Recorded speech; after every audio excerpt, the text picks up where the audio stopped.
What's up, you guys? We got a busy day planned today for YouTube. We do. I released like a little highlight clip, except for the thumbnail that the short came up with was dumb as hell. But so probably nobody will watch it. But if I get around to fixing that thumbnail, you guys should check out that little video, because it kind of recaptures just a couple of the moments that happened at premiere. A lot of fun, and we're gonna put it to rest today. The vlog is coming out at 11:30, so in just a couple hours, we're gonna release that vlog.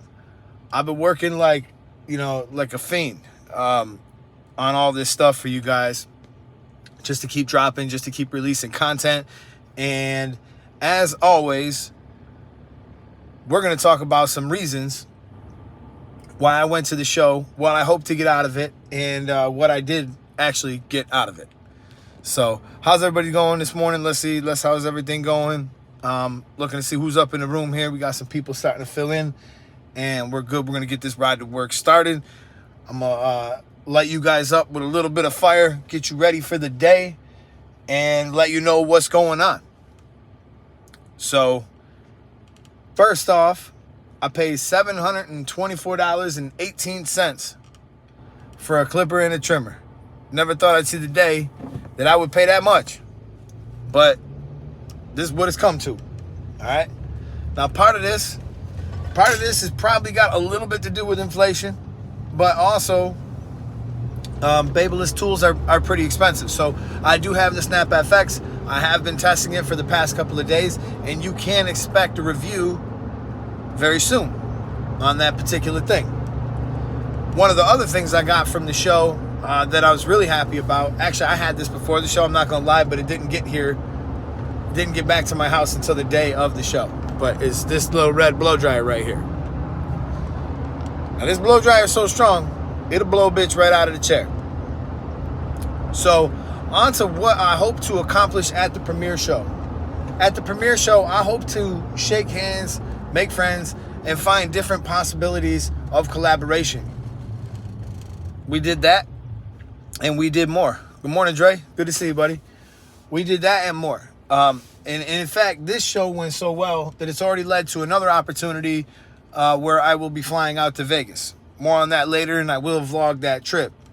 But I'll be flying out to Vegas to see a different type of show where my skills as a barber won't be as necessary, but my knowledge of tools will be necessary. So we'll get into that when that time comes. But for those of you guys who didn't make it to premiere, or those of you guys who don't make this a priority, you know I'm about to hit you, right? I got to hit you. And I'm not just saying shit because I did it and I want you to do it, then that would make me feel better about myself. Nope, that's not true. The reason why I'm telling you guys you need to get off your ass, you need to put the clippers down, you need to quit making that little quick money that's right in front of you, and you need to look at the bigger picture.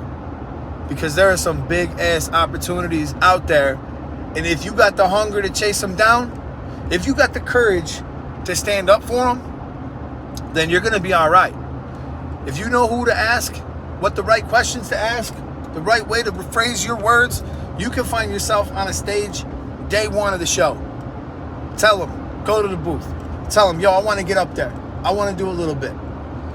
I bet you them people are going to be happy, because the way these stage schedules work is kind of crazy, all right? So the other thing is, you guys know I've taught a lot of people on YouTube. I've taught a lot of people in person. I have taught at barber schools, and now I can add one more thing to the resume. I have taught at premiere, and each experience was a little bit different. I'm going to tell you this. It's a lot more difficult to teach at a school day in and day out with the same faces, and finding different ways to motivate the same people, and finding the right attitude to exude towards these people, because there's a fine line between friendship and being a good instructor and setting a good example. All right. So some of these barber school teachers, they're going to be your friends, right? And that's okay. And at the end of the day, you might not learn as much from them. They might not motivate you, but at least you won't have that. At least you won't have any type of negative contact with them. However, there's a better word for it. I just can't think of it. But however, if that barber instructor was to be a little harder on you, a little more willing to step in, a little more willing to criticize you in ways that will make you better, don't you think you would grow faster? Somebody who was like, hey, guess what, man? You came in late today? That's not going to be tolerated. If you come in late again, I'm going to take all your hours for the day. Bet they're going to show up on time, or they don't show up at all. Which, ultimately, if you're going to carry those lazy ideas, if you're going to carry those things that made you fail in your other pursuits in life, if you're going to carry those into the barbershop, you're going to fail there too. All right? That's the truth of it. So, in barber school, you have a real opportunity to reinvent yourself, reinvent the wheel, so to speak, and, decide what type of professional do you want to be. And then when you leave barber school, you also have a responsibility to your craft and a responsibility to yourself. Let's not become complacent. Let's not show up and cut the same fucking hair every day, put the same hair on the floor, same clients, same faces, and think that we're learning something and think that we're growing. We're not. All right? There has to be a moment in your life where you step out of your comfort zone. Because all that shit, that's real comfortable. I'll go cut these seniors. I'll go cut these fades. I'll go cut these kids. I'll go cut these adults. And it'll be the same thing going down day in and day out. And you know what? I get comfortable with that. I get comfortable. I get complacent. I don't grow. I don't push myself out of my comfort zone. So these shows, this education, these are opportunities for you to push yourself out of your comfort zone and do something extraordinary. And you know what? You might sit back at home and think, I can't do it. I couldn't be a platform artist. I'd get too nervous. I don't want to talk in front of it and just lose my sound. Let me know if I just lost my sound, because every time I get a call, I usually lose my sound. And of course, there's probably somebody calling in or something like that. So, what I was saying before I got derailed there, my train of thought, is there was somebody who reached out to me. I still got sound? Give me a thumbs up if I got sound. I before I get into this next thought, because I want to share a little story with you, and then I'm gonna let you guys go, because I'm getting pretty close to work, and we gotta get back to the grind. Okay, cool. I got sound. Okay, so there was somebody who reached out to me. Maybe he'll watch this live, maybe not.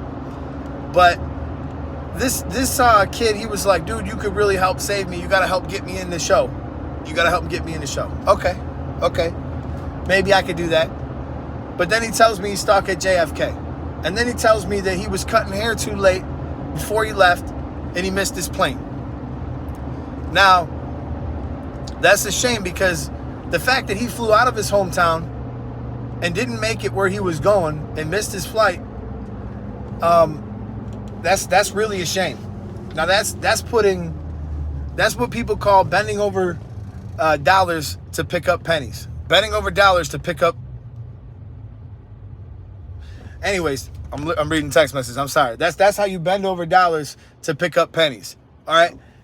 If you're gonna prioritize this, if you're gonna make this thing the opportunity that it needs to be, the last thing on earth that should prevent you from getting there is you. All right. It's one thing if you got into a car accident, if the plane was delayed, if something beyond your control happened, then fine. I guess you got to accept it. That's God's will. But if you decided to take another customer because you wanted to stick another $30 in your pocket, like, bro, what were you thinking? All right. And secondly, if a client is going to leave you for good because you're trying to go and grow your craft, well, guess what, man? You don't need every one of these clients. There will come a time in your career where you'll be able to start grooming your clients. You'll be able to start saying, you know what? I don't want to do you. I do customers that are a quarter of the work. They pay me 4 times the money, and yet I'm still here doing your fave for a fucking discount. You got me fucked up. All right? Rated R Eddie in the building. New Bills hat. What's up? All right? Let me know if you heard me. All right? Because there's people out there that are going to give you a hard time for no good reason. No good reason. All right? And there's people out there that love to give new barbers a hard time for no good reason. Do you know I've had new barbers in my shop? All right? Now they know how good I am, but they're in the shop with somebody new who might not even be new to the craft, just a new face in the shop. And they insist that I gotta come over and fix it. And a lot of times when I come over there to fix it, I ain't doing shit because the cut was good to begin with. All right? So there are people who want to tear your building down to make their building look taller. That's true. But at the end of the day, not to get too far off track, at the end of the day, if you can write out your goals and say, you know what, me, these are my goals. I want to grow this YouTube channel to 1 million subscribers. There's 14 people watching. I do not care. There will be more. All right? When I first started, I wanted to get to 100,000 subscribers. I didn't even have one subscriber. And I said, I'm going to get to 100,000, and here we are. All right? I say these goals. What will it take to get to 1 million subscribers? What are the things that I'll have to do? What are the pieces that I'll have to put in place to make this happen? That's why you create goals. So if one of your goals is to become a platform artist, an educator, a representative, a sales rep, something for its products, there's a million opportunities that are out there at the shows, and you can conduct yourself like this is a job interview. All right?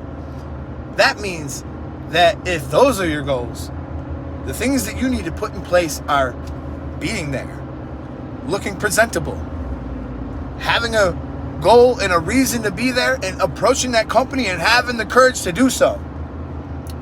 And people ask me all the time, yo, Ed, how'd you get on with Gamma? How did you get sponsors? How did you get those other sponsors? And I'm going to tell you something that is so simple that you're going to be like, duh. But it's simple. You have got to create value. You have got to create value for yourself first. Because nobody wants nothing to do. See this guy over here driving this truck beside me. I don't know who he is. I'm not going to put him on blast or put his truck there. But I'm saying this guy's just going to work, and it looks like he's working for some type of gas company or something like that. But if he was to put a bunch of YouTube videos together about how good he is at working on whatever it is he works on, and what a professional is, and what his views are, and what he really feels, and how he cares about his customers, next time he goes for a job interview, somebody just might stumble upon that, and they might see, this is the kind of guy who brings value to our company. This is the kind of guy that we want to pay a little bit more than somebody else. This is the kind of guy that we want our team more than somebody who's doing nothing. So, if you are doing nothing, and you're not making posts, and you're not making yourself relevant, and you want to do this for a living, and these are your goals, well, hopefully today is that kick in the ass you needed to say, you know what? I'm going to pull out this $1,000 cell phone with this badass camera, and I'm going to start taking pictures. I'm going to start posting. I'm going to start sharing some of these thoughts that come across my mind that are good, because everybody has great thoughts, great ideas. From time to time, some people got shitty ideas sometimes. But at the end of the day, as long as you're putting something out there, at least you're trying. At least you're swinging. Imagine stepping into the ring to go box somebody and not even trying to throw a punch. Just sitting there getting hit. Like Homer Simpson. You remember when he did that? He would just wear him out by getting hit, and then he'd just push him over. That should not be your strategy. That's like waiting around for your life to fix itself without you doing nothing. That's like blaming others. That's like blaming others for your problems when it's not their problems. Looking in the mirror and blaming yourself is the first step. To say, you know what? It's me. I stayed up drinking too much. I like to party too much. I don't show up early. I leave work early. I don't hand out cards. I don't do all these things, because the first step to you getting better at all these things is to admit that there is a problem. And if there is not a problem in your mind, then you're just going to keep doing the same shit every day. And if we keep on doing what we'll be doing, we'll keep on getting what we've been getting. And if you want to get something more, if you want to get something extra out of your life, then that's what you're going to have to do. You're going to have to take those steps. You're going to have to make that happen. So, just a quick recap. The video that you guys are about to see is about to release at 11:30. I never drop on a Friday. But you know what? I felt like this is a fun little vlog. You guys are going to enjoy watching it. is silly and funny and real in parts. And you guys can see what it's like to really try to push the envelope, to really get out of my comfort zone, to really do some new things. And you know, the truth is most of the time when you try to do all this, you might even surprise yourself. You might even surprise yourself and figure out, wow, I can do this shit. I am good at this shit. I am capable of these things, because it's easy to sit home and convince yourself that I just don't have the experience that some of these other people have. I just don't have the following. I just don't get the views. Like, nobody pays attention to my page. Like, why should I even be relevant? Why do I even matter? You do matter. And those thoughts are not going to help you at all. So you need to can it, and you need to get in there. You need to shake that shit off. You need to get in there, and you got to man up and do what it is you got to do for you and your family. Because at the end of the day, don't nobody care about you and your family the way that you do. All right? Ain't nobody going to do all the things for you and your family the way that you will. So at the end of the day, whether you want to do it for yourself or whether you want to do it for whatever other reasons, you need to think about your family. You need to think about the money that you could bring to them, the things that you could bring to them, because you don't want to grow up broke. All right? You don't want them to grow up broke. And if you grew up broke too, like we did, where my parents just didn't have money. My parents just didn't have money, still don't have money.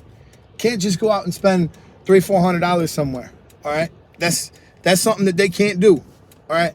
But I decided that I don't ever want to live like that. I don't ever want to live like that.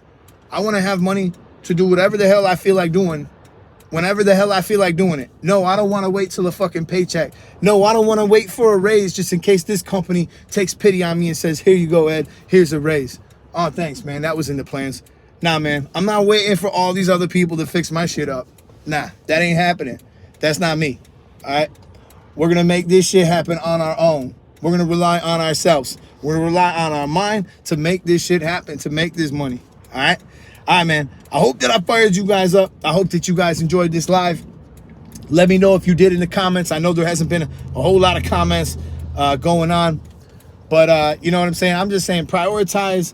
And, you know, when preparation meets opportunity, you're going to be a beast, man. You're going to get out and you're going to get it.